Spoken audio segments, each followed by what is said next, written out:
In this video, I'm going to play all of the tutorials in CSX Heavy Haul, and I'm going to play one of the scenarios as well.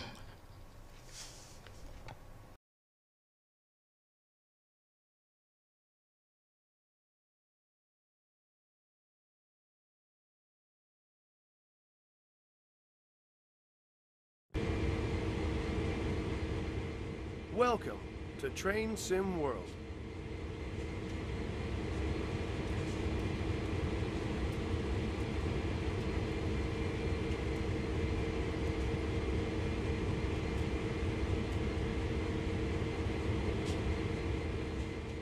We are delighted to offer you the position of railroad engineer on our Keystone subdivision.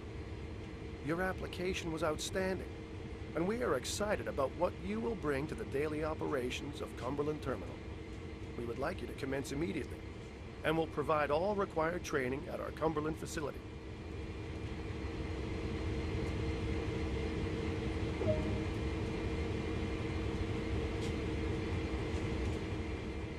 Hand-eye coordination is critical to operating locomotives on a railroad. Look down at the ground, up at the sky, left and right.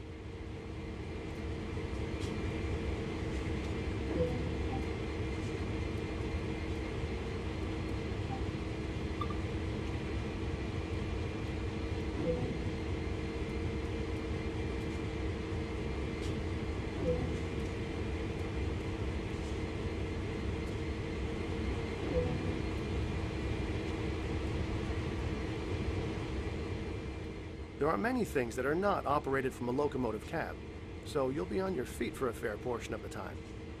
Stretch your legs for a few seconds to get warmed up.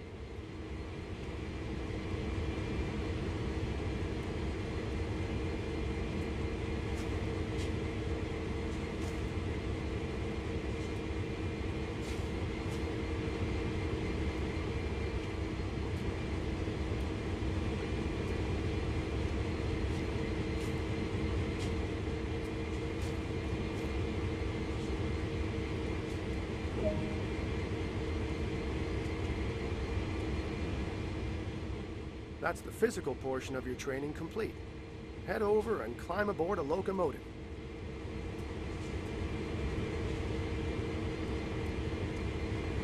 Should I choose the GB38-2 or the SD40-2? I'll choose the SD40.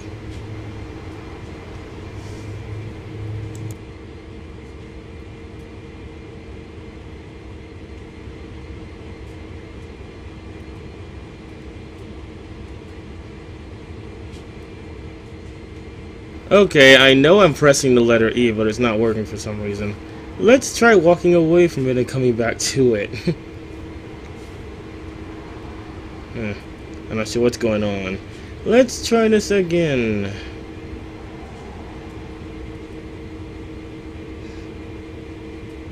Okay, now it lets me on.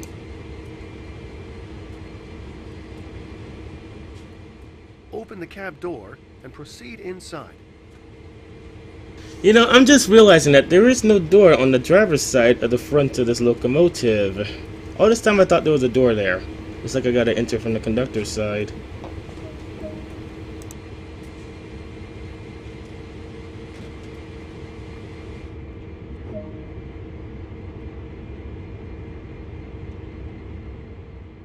To take control, you'll want the engineer's seat. Head over and sit down.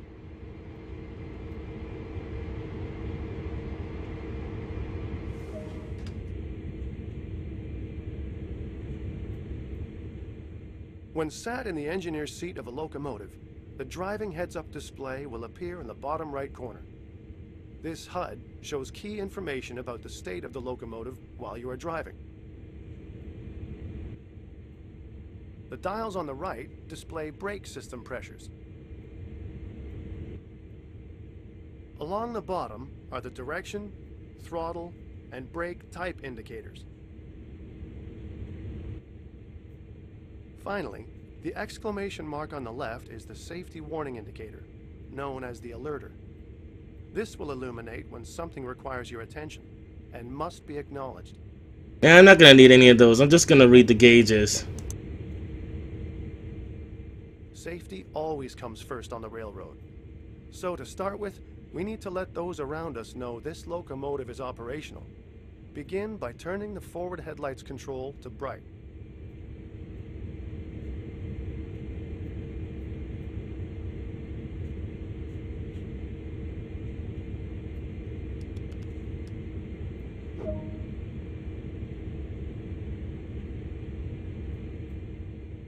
There are three key controls to operating this locomotive: the reverser, brakes, and throttle. The reverser determines direction of travel. Put this into forward.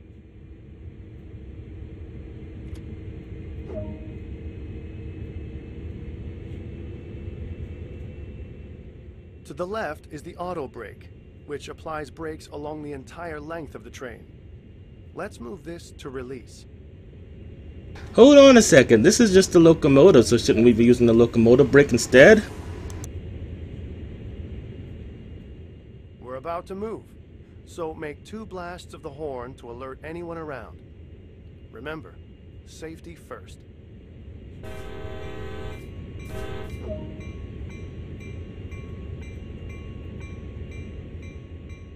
Now add some power, but not too much. Too much power too soon can damage both the locomotive and the cars. Always start off nice and slowly. Increase the throttle lever by 1 notch. When I was learning how to be a truck driver, they always told me to blow the horn twice before backing up, so this makes a lot of sense to me.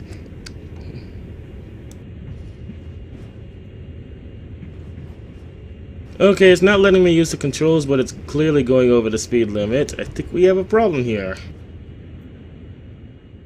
You're moving. Great work.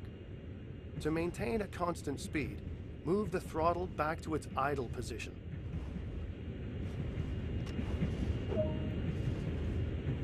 Yeah, but I'm actually trying to slow down right now. While driving, you may wish to view the train from the outside. You can do this by switching to one of the many external cameras. Aren't you at all concerned that I'm going nearly 10 miles per hour over the speed limit? Have a play with moving the camera around while the train is coasting along.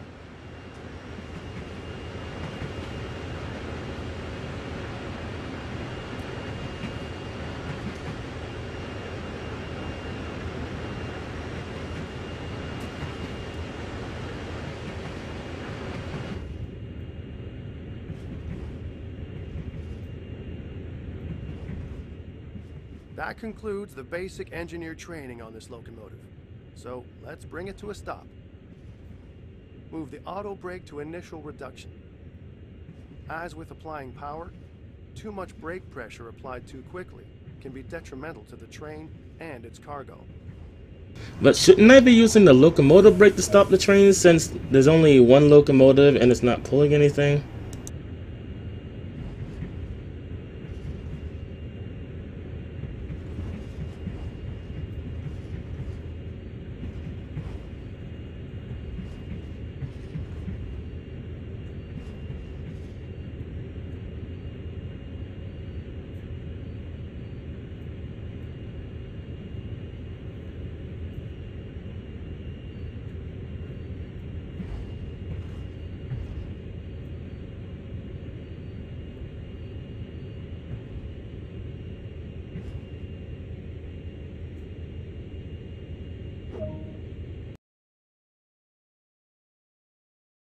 I actually like how it says your application was astounding, which is literally the exact opposite of what railroads usually tell me when I apply for a job with them.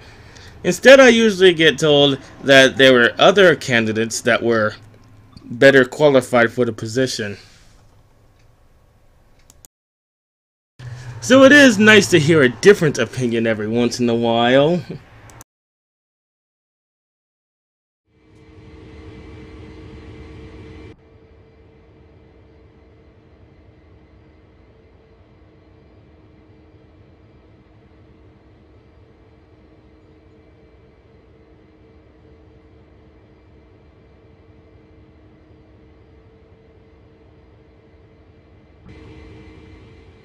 So you want to learn about yard switching? Let's take a look. Before a train goes anywhere, crews arrange all the cars together. Meticulous planning goes into making sure the right cars go to the right tracks. Climb aboard this locomotive and we'll get started.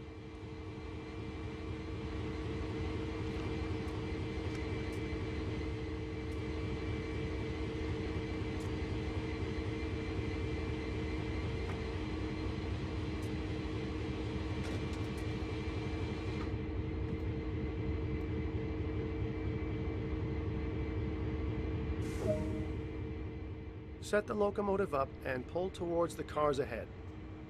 Take it easy though. 5 miles an hour will do just fine.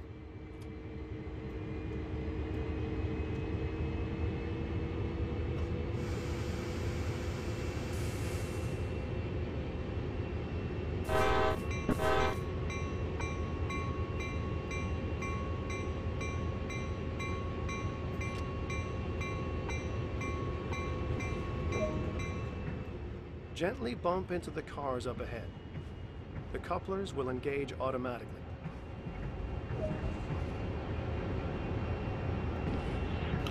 Yeah, I need to slow down a little bit, as if I remember correctly, the speed limit for coupling is 5 miles per hour.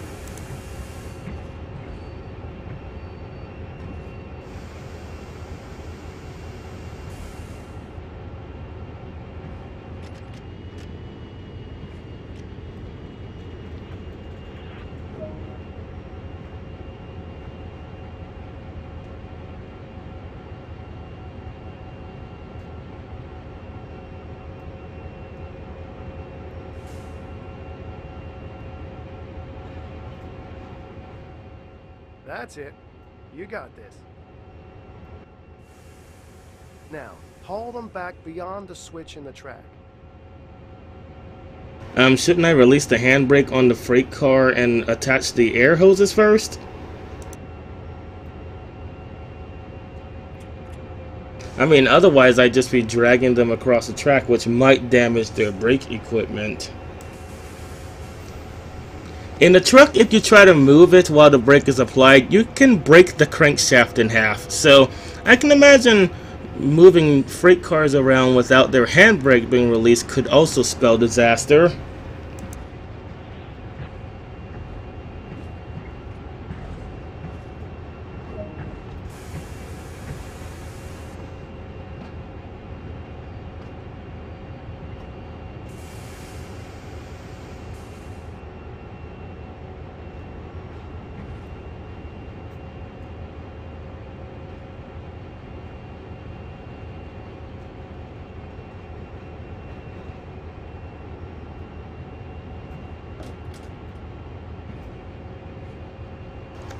When I was a yard truck driver, I used to back up with the rear door open for added visibility.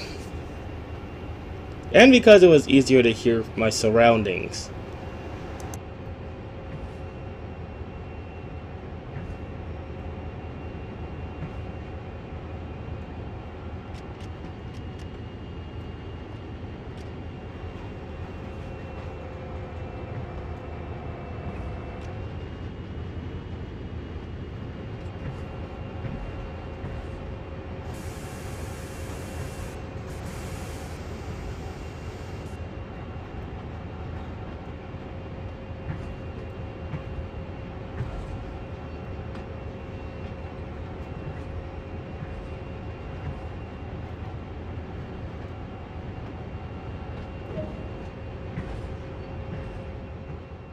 Okay, the train is clear. Bring it to a stop.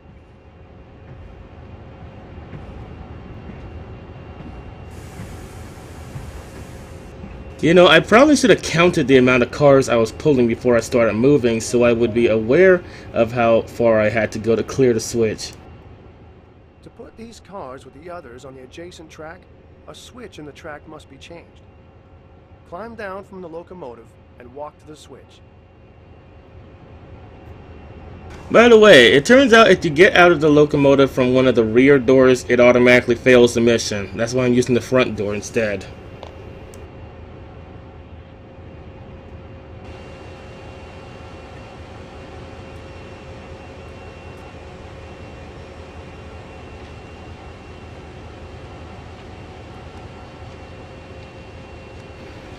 Actually, one thing I should point out: the driver in this game was climbing down the locomotive incorrectly.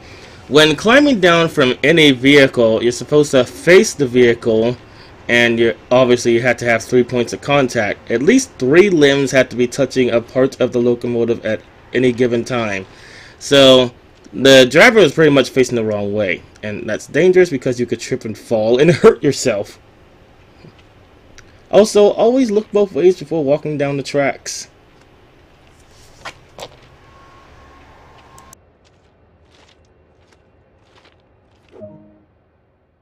Move the lever so the rails align to the other direction. Excellent. We're all set. Climb back aboard and push the cars down the track, connecting them with the others already there. You know, I'd like to know how much force it actually takes to move that lever.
You're doing great. Keep it up. Now to uncouple the locomotive from the cars, climb down and walk to the first freight car.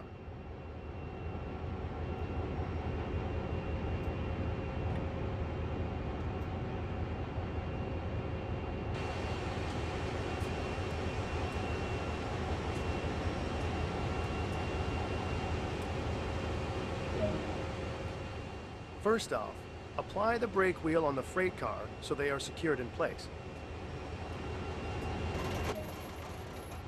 Pull the cut lever to disconnect the locomotive from the cars.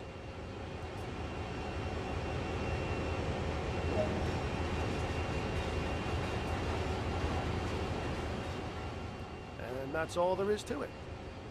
This process is repeated until all the cars required are assembled on the same track. To finish, climb back aboard the locomotive and move it up the track so it is ready to assemble more cars.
Well, that went well, but next we have to learn how to use a turntable.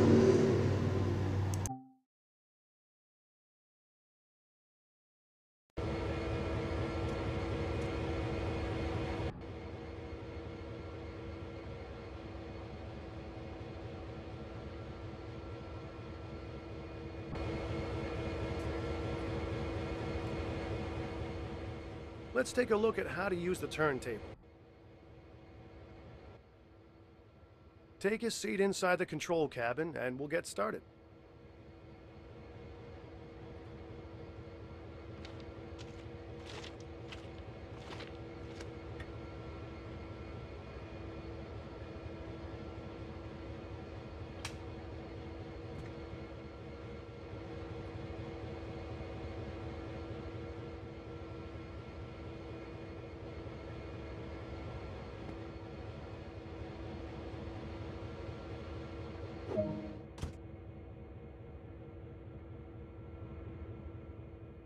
On the left is a monitor to view the action outside.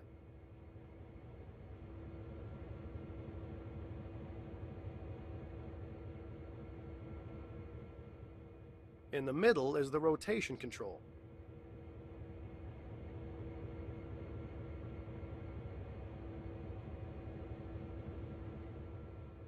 And on the right is the table lock control.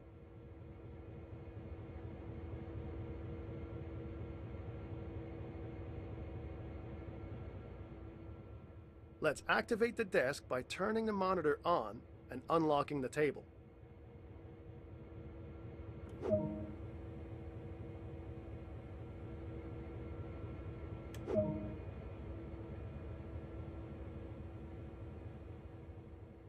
Now we want to rotate the table to point towards the nearby locomotive.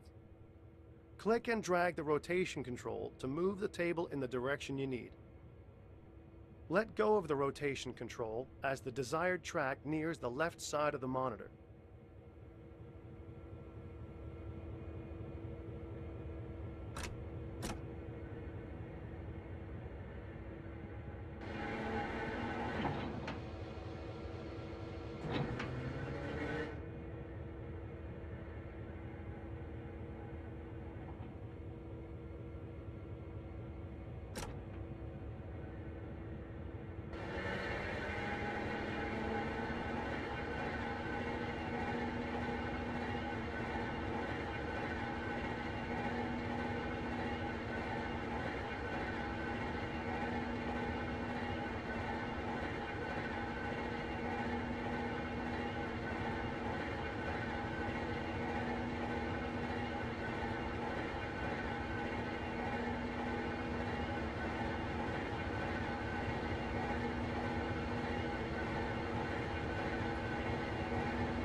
I'm afraid I do not understand. I'm clearly on the track that the locomotive is on, but it's still telling me that that's not the target track. But there aren't any other tracks with locomotives on it, so this has to be the right one. Let's try moving it to another track and then back and see what happens. Yep, it's saying that's not the desired track. Let's try moving it back then.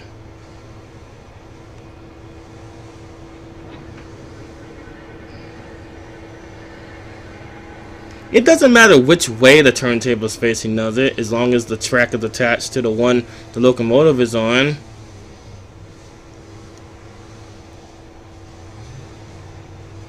I don't know. Let's try moving it back.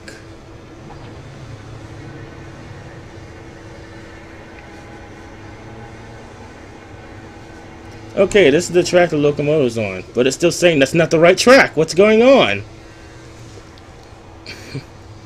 See, sometimes I don't like the tutorials in video games because you do the thing correctly, then it still won't let you advance. I'm not sure what I'm doing. I'm not sure what I'm doing wrong.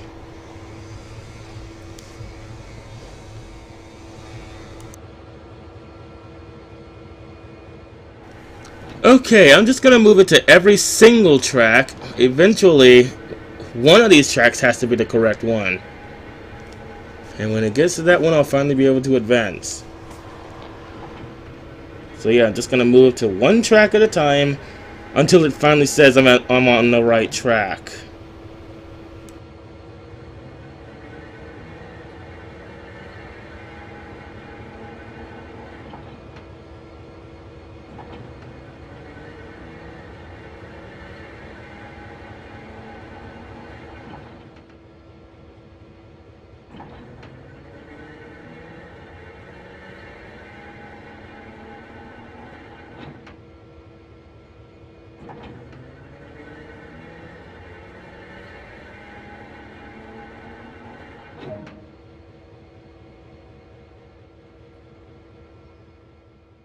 Before we head over to the locomotive, be sure to lock the table again so that the turntable is safe to drive onto. Okay, apparently even if you're on the right track, it matters which way the turntable is facing. Not sure why, but it does.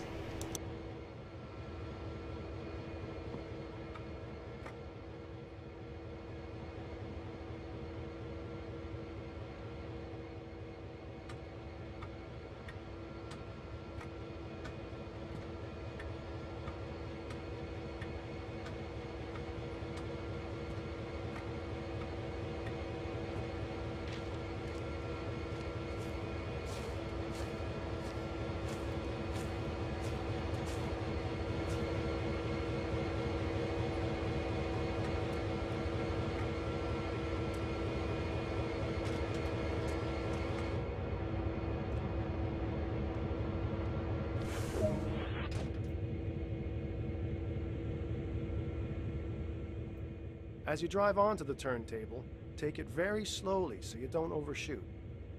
Going slowly also means that not much brake is required to stop.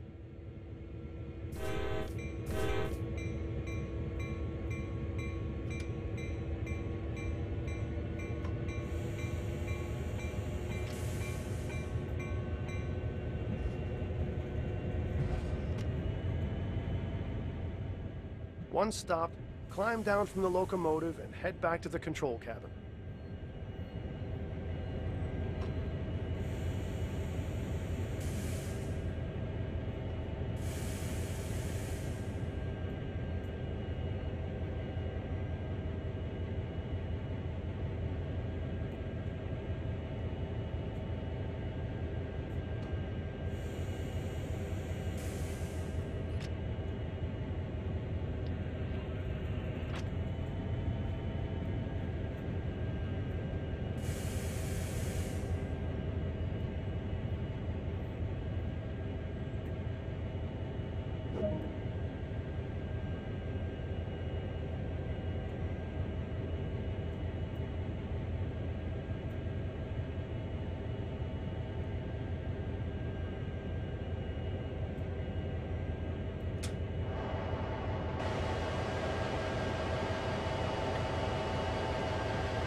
With the locomotive ready to be turned, activate the monitor and unlock the table.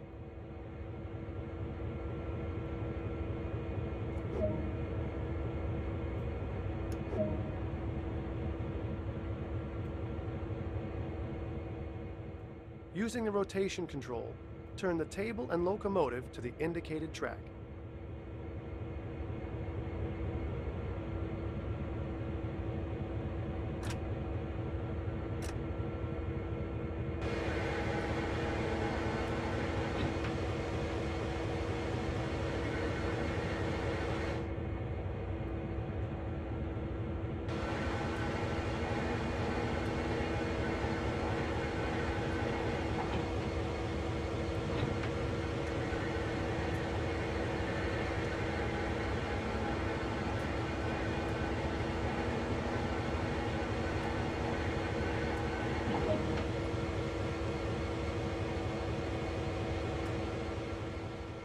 Lock the turntable in place before you leave, then climb back aboard the locomotive and run it to the designated marker.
Well, that's it for this tutorial. Next, I will learn how to refuel the locomotive, though I already know the basic steps for that.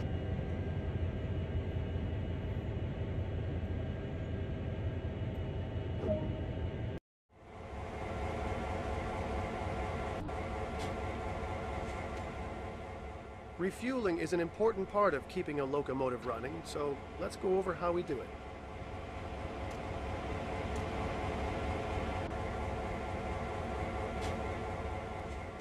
A refueling stand consists of two components: the hose, which connects to the locomotive, and the pump activation control. A locomotive is already stopped in the right place. Walk over and remove the fuel cap.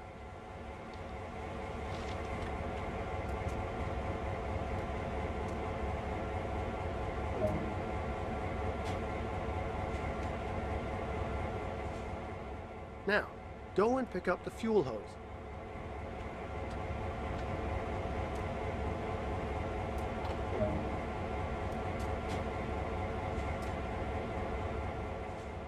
Take it over to the locomotive and attach the hose to the fuel tank.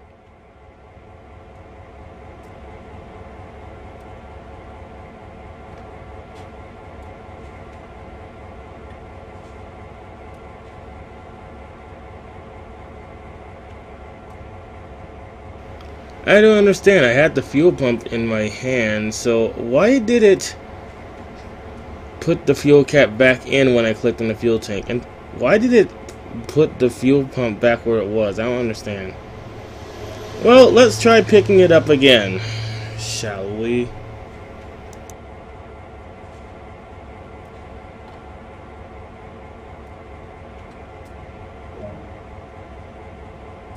Okay, that time it worked. Not sure what happened the first time. Return to the fuel stand and activate the refueling pump.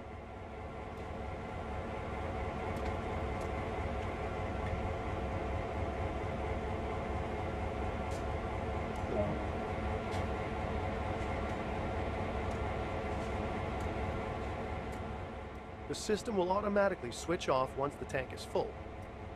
You can see the state of refueling by observing the indicator on the side of the fuel tank.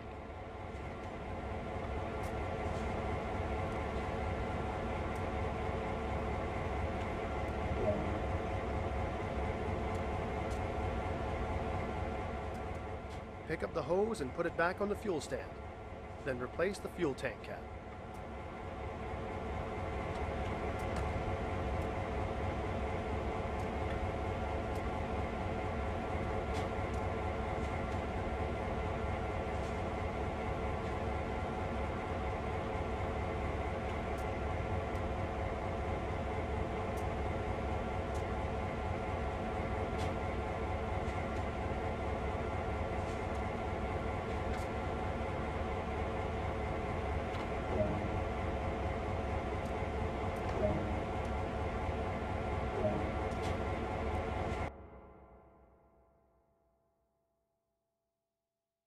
Okay, on to the next tutorial, train brakes.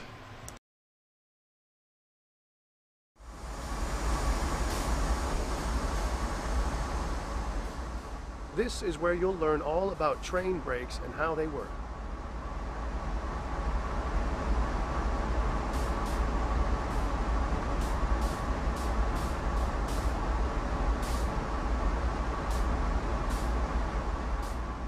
On this locomotive, there are 3 braking systems available to the engineer.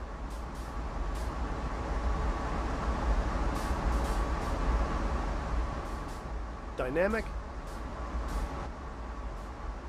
auto, and independent. Dynamic brakes work by reversing the polarity of the traction motors. When a train is moving, this action causes resistance against the turning axles. As this system only works when the axles are turning, this means the dynamic brake cannot stop a train, only slow it down. That's exactly like the Jake brake on a truck. Train or auto brakes work by controlling air pressure in a brake pipe that runs the entire length of the train. This pipe connects to brake cylinders located on each individual car.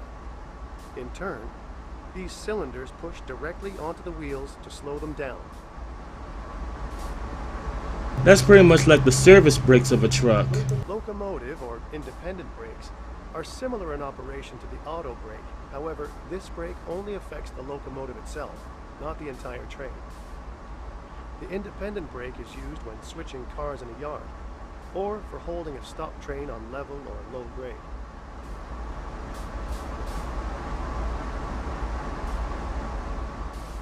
When the auto brake is applied, it directly affects something called the equalizing reservoir. Think of this readout as the target pressure for the air-controlled brakes on the train. Next to it is the brake pipe pressure. This indicates the overall brake pressure along the train.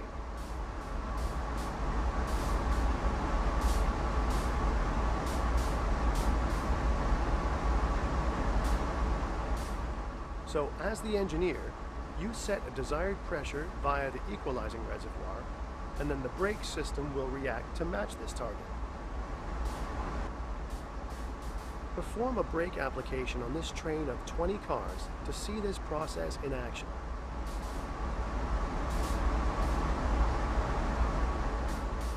Using the auto brake, reduce the equalizing reservoir. Watch for the brake pipe pressure indication to change, matching this reduction, and applying the brakes on the train.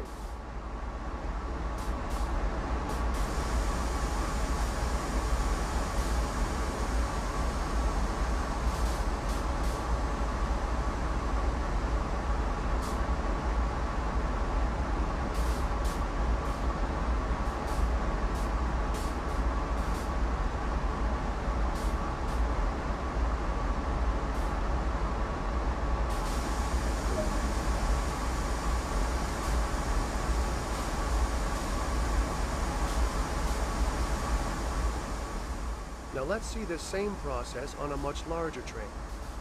Head over to the adjacent locomotive and climb into the cab.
This train has 100 cars. Let's see what difference this has on the reaction speed of the brakes. Repeat the equalizing reservoir reduction from before, again using the auto brake. Watch how long it now takes for the brake pipe pressure to match. The skill of the engineer is knowing when to start braking.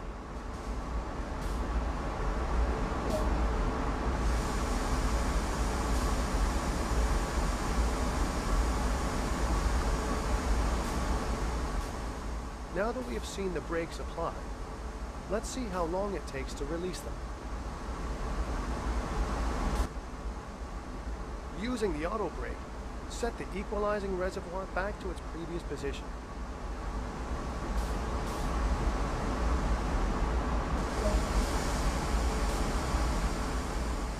This action triggers the brake.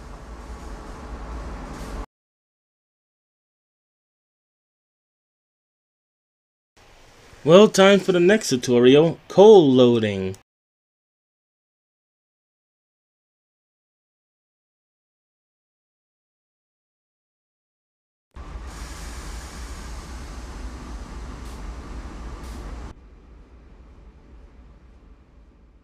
Coal loading is a common occurrence on sand patch grade, so we better take a look at how to do it.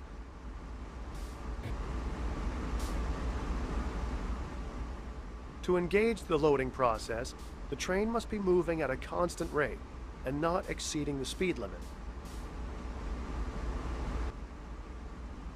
In order to move the train very slowly, this locomotive is fitted with speed control. This is located on the integrated function display.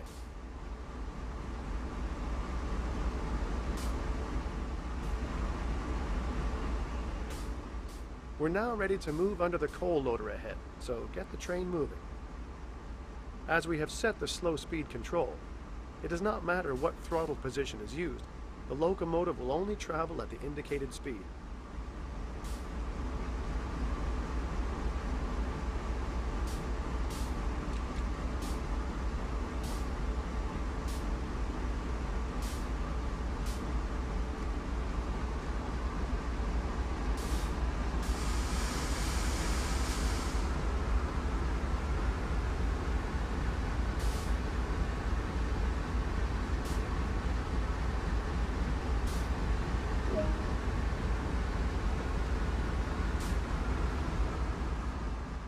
When the train is within range, the loader will activate and a notification will appear.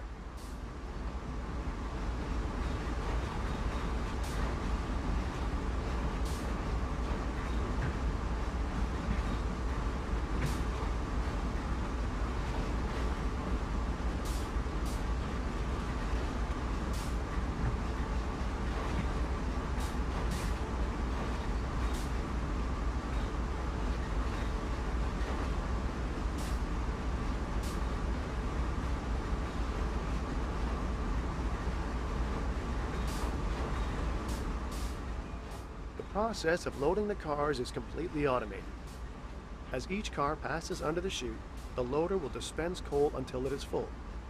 This will continue until all the cars are loaded. With the train under semi-automatic control, you can watch the loading process from an external camera.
To bring the train to a halt, return the throttle handle to idle, and on the integrated function display, press slow speed control off. Now bring the train to a stop.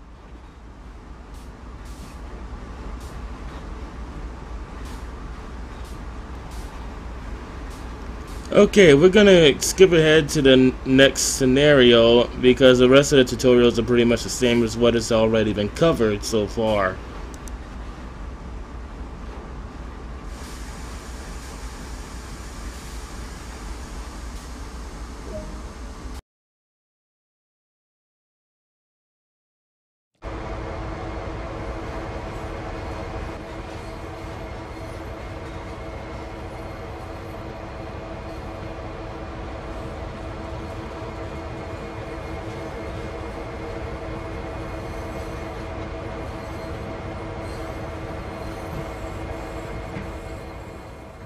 So, you're the rookie they've given me the task of showing around. Well, in my view, there's no better way to learn than on the job, so you can take the engineer's seat for this run.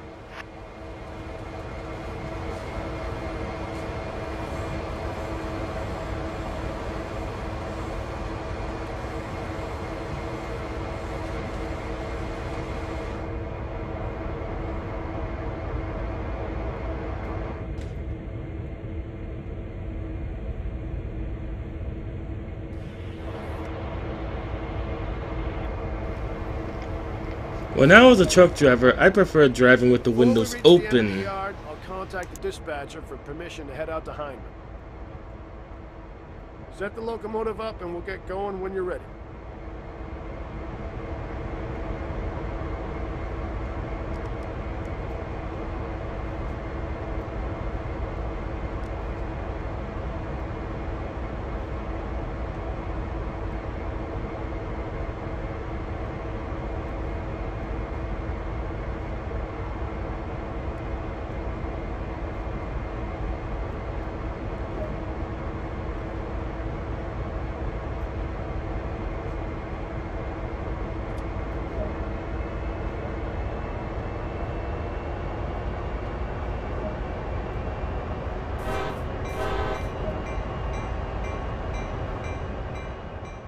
This is X551 requesting a track warrant from Cumberland Terminal to Hyndman.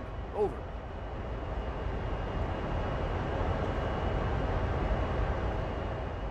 X551, subject to signal indications. Proceed from Cumberland Terminal as far as Cumberland Station. Wait there for eastbound Q116 to pass. Then proceed to Hyndman. Over. X551, subject to signal indications proceeding from Cumberland Terminal to Cumberland Station. Await passage of eastbound Q116, then proceed to Hyndman. Out.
The reason I stopped a little bit before the location I was supposed to is because I watched this video once where a driver accidentally ran a red signal because he didn't stop in time for it. And one of the comments in that video, which was made by an actual train driver, mentioned that you don't actually have to crowd the signal. In other words, you don't have to get as close to it as possible. You just have to make sure you stop behind it.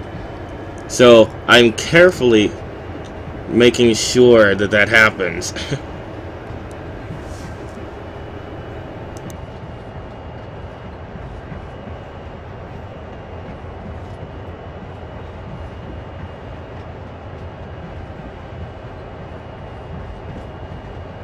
Eventually, with enough practice, I'll be able to get a good enough feel for the brakes that I'll know exactly when to start slowing down.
This is X551.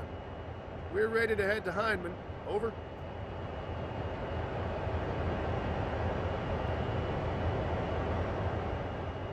X551. Subject to signal indications. Proceed to Hindman. Over. X551. Subject to signal indications. Proceeding to Hindman. Out.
It seems as though I may have overrun that signal. That can land you several months of unemployment in real life.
Okay, the game is saying that that's a clear signal, but it looks a lot like a stop signal to me. I mean, it is a red light. The only red signal I know of that you can possibly go through is a stop and proceed signal. But a stop and proceed signal would normally have a number plate on it. However, I'll take the game's word for it this time.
This is the Cumberland Narrows.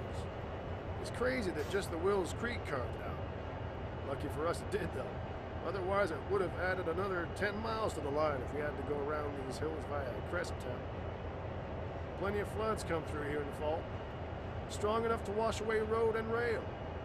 Although, things have improved over the years, Mike. Now the creek runs in a concrete box, but it still breaks free now and again.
Up ahead, we'll pass through the town of Ellerslie. Not much of note, but this run up from the Narrows to Hyndman is our last chance to be sure about the train breaks before beginning to climb the Sandpatch summit. Coming down can be just as treacherous. After the twists of Glen Coe and Fairhope, you'll be glad to see straight at Hyndman. Don't get too comfy though. Too much speed and the curve at Corriganville will have you in the dirt in no time.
You know, the signals in this game are really hard to read because they're very dim.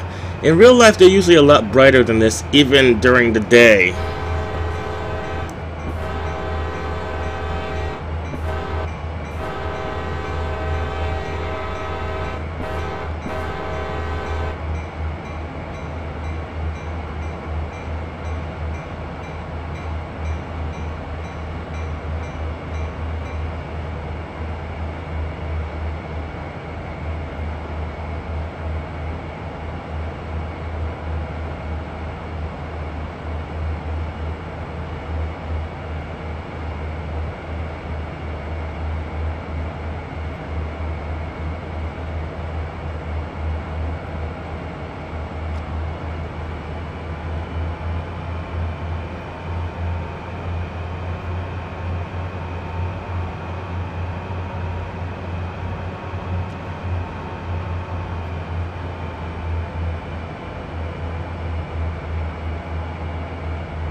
You're running great so far.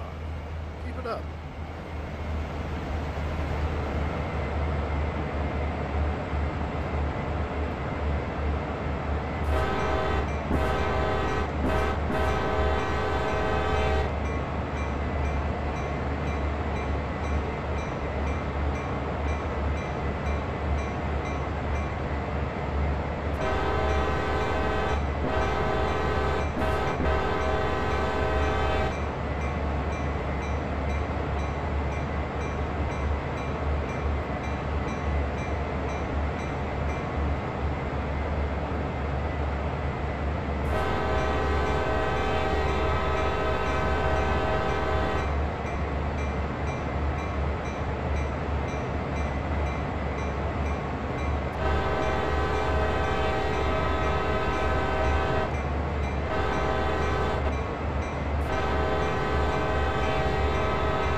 not noticed, we share a lot of tracks out at Wills Creek over Sandpatch Creek. These hills don't leave much room for the railroad to squeeze past.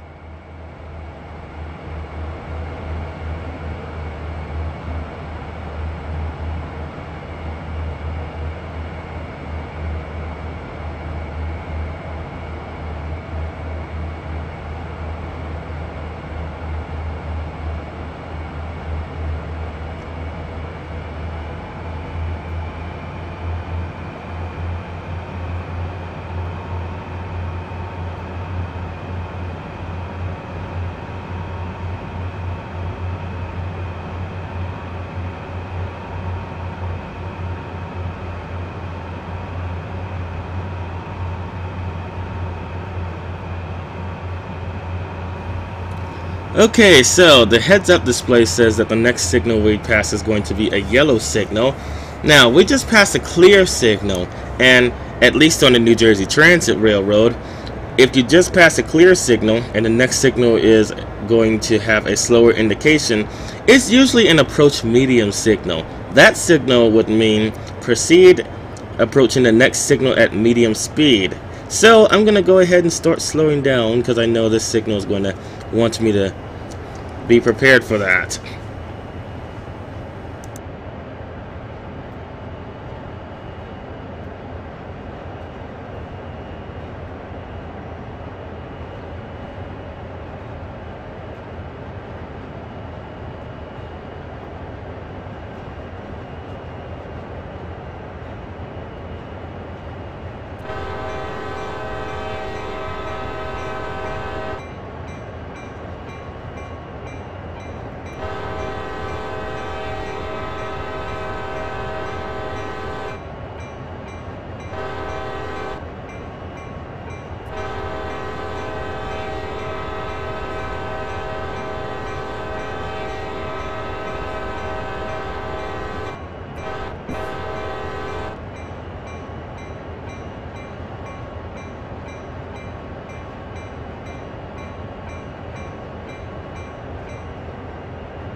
Okay, this signal we are passing is an approach medium signal.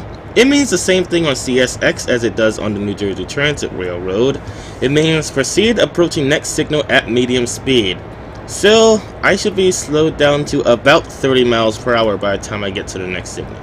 Actually, I'm not entirely sure what medium speed is, as it can vary from railroad to railroad. So I'm gonna have to look that up too as well. Okay, I just looked it up, and medium speed for CSX is 30 miles per hour. I think it's the same thing on New Jersey Transit as well.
Okay, we just passed a speed limit sign that said 50 miles per hour, but we still have to use our common sense.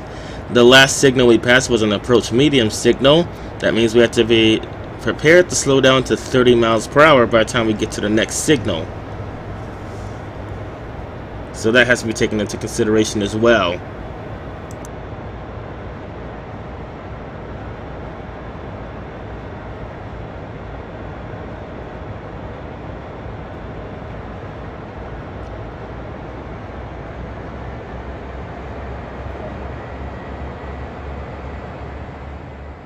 This is X551 approaching Hyndman. Requesting permission to stop and run back into the siding in Hyndman. Over.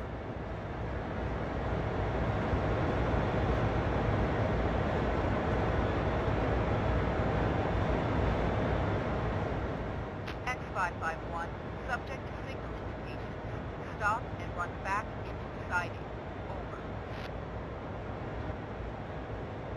X551, subject to signal indications, proceeding with stop and run back. Out.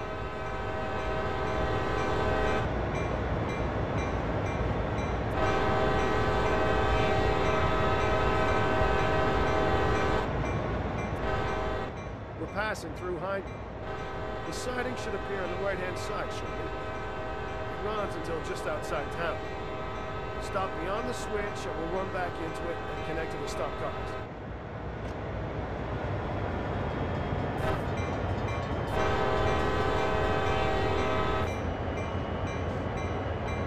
Okay, I know I'm approaching a siding, so obviously I have to be prepared to stop.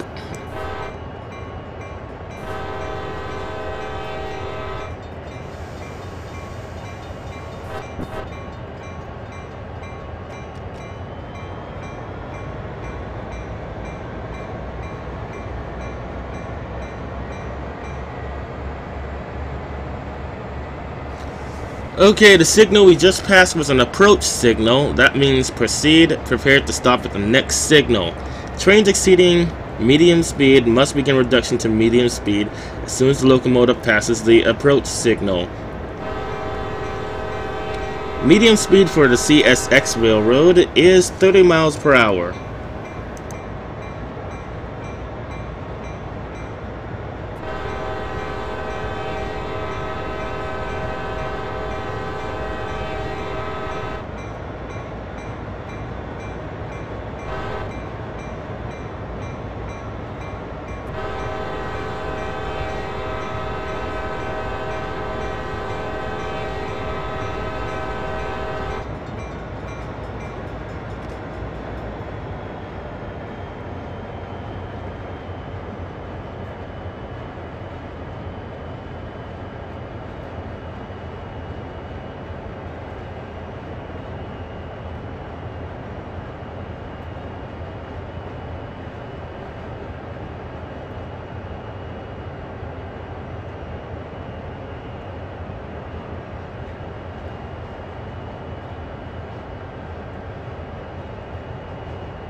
Okay, we're on a steep incline that is important to know when preparing to reverse into the siding.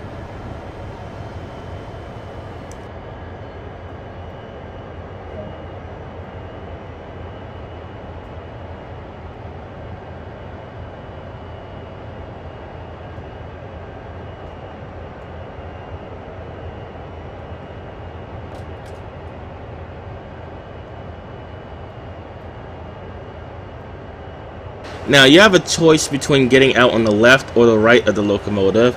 Of course, it's safer to choose the right side because it's a side that's not next to a track. So, again, in this situation, it's important to use your common sense.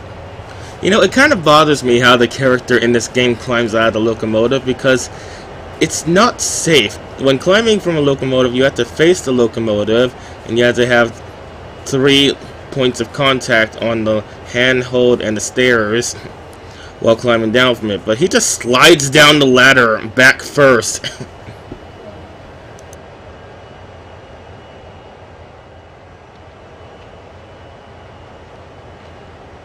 Okay, so the game's telling me that I still have to use the front locomotive when reversing into the siding. I can't go to the rear one and control it from there.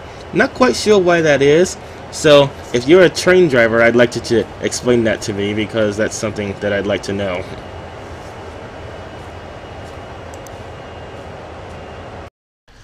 It was at this point that I had to pause the game to use the bathroom. In real life, this would have worked out perfectly because the train is already parked. This was actually a very common scenario when I was a truck driver. I often had to use the bathroom when I got to my final destination. But sadly, customers hate truck drivers even though they know they depend on them to get their deliveries on time. So whenever I ask the customer, hey, do you mind if I use your bathroom? They would always say, sorry, we don't have any bathrooms for the truck drivers. To which I would reply by saying, okay, you asked for it, and just go between one of their trailers. I mean, if they didn't want that to happen, they had the option of just letting me use one of their bathrooms. Luckily, though, it seems like they solved this problem by putting bathrooms in the locomotives. I'm not sure, however, that I would want bathrooms to exist inside trucks, though, because there's probably not a lot of space where the sewage can be stored, and then you'd have to drive with the sewage on you until you could get somewhere to dump it. So, yeah, I don't think it's a good idea to install bathrooms in a truck.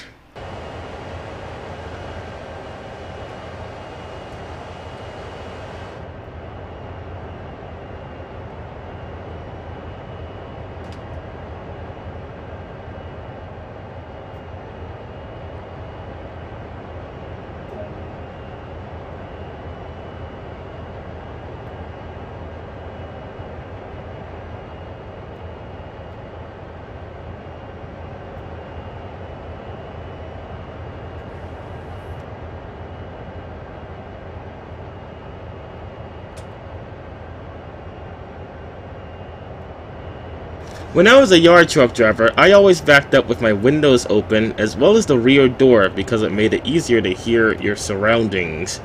It also made it easier to hear when you were attached to the trailer you were backing into. Not only that, but when I was learning how to drive a truck, they recommended having your windows open when backing up, so that you can hear if someone is trying to warn you of something. Also, I forgot we were on a hill, so I need to stop right now. Yeah, probably shouldn't have added any power to the throttle before going downhill. Should have just released the brake. There's no point in adding a lot of power to the throttle if you're already on a downhill grade. My training as a truck driver probably would have come in handy in this situation because rather than panicking, I focused on getting the train stopped. You see, when I was a truck driver, they always trained me not to panic in emergency situations. And I've had to experience plenty of them when I was a truck driver. I've had to experience people cutting me off and then slamming on the brakes. I even experienced a car almost sliding into me in rainy weather, though I did manage to pull out of the way just in time. So yeah, I have a lot of experience keeping a cool head even when things go bad.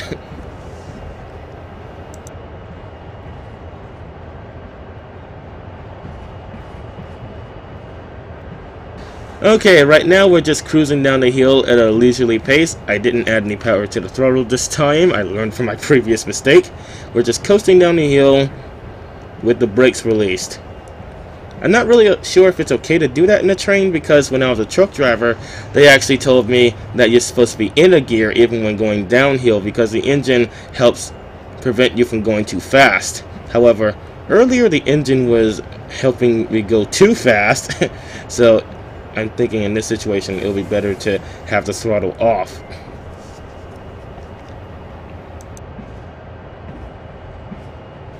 However, if you're an actual train driver, I'd like you to comment on what is the proper procedure when going downhill. Do you have to be in a gear, or is it okay to have the throttle at 0? Because that's also something I'm curious about.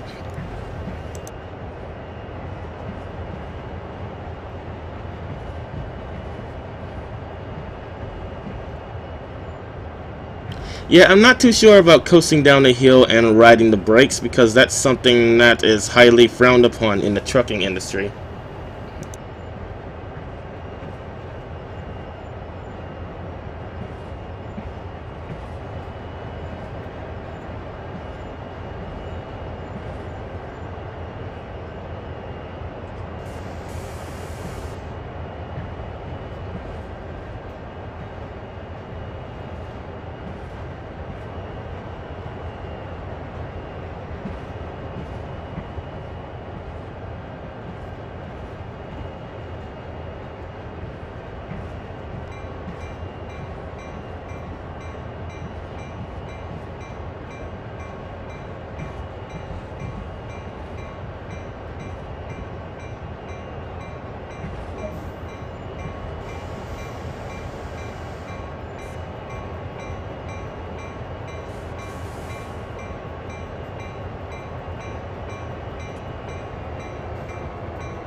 Good work.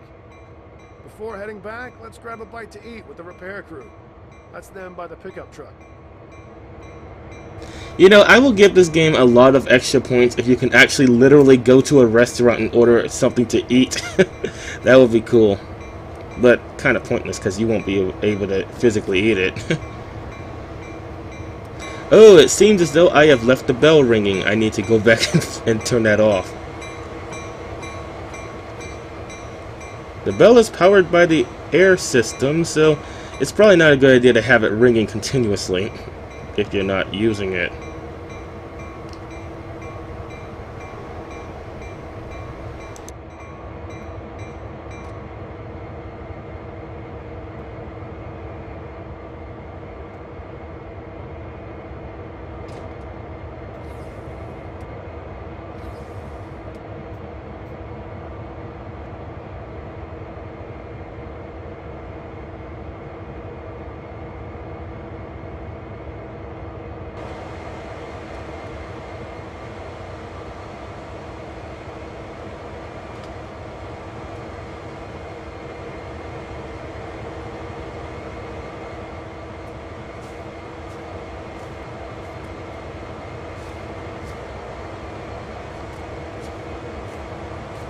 So, how am I gonna do this? Am I supposed to hop the fence or something?